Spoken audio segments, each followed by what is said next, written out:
What is it, 12 or 13 or 14? Like about 17.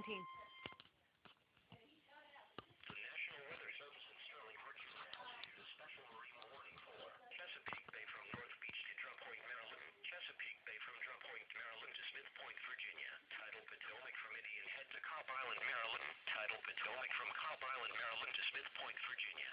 Choptank River to Cambridge, Maryland and the Little Choptank River. Tangier Sound and the inland waters surrounding Bloodsworth Island. Patuxent River to Brooms Island, Maryland until 7 o'clock p.m. At 5:18 p.m., National Weather Service Doppler radar indicated a line of thunderstorms capable of producing wind gusts in excess of 34 knots from 7 nautical miles south of Dahlgren to 33 nautical miles southwest of Yacomic River, moving east at 20 knots. This line of thunderstorms will be near Tidal Potomac from Cobb Island, Maryland to Smith Point, Virginia.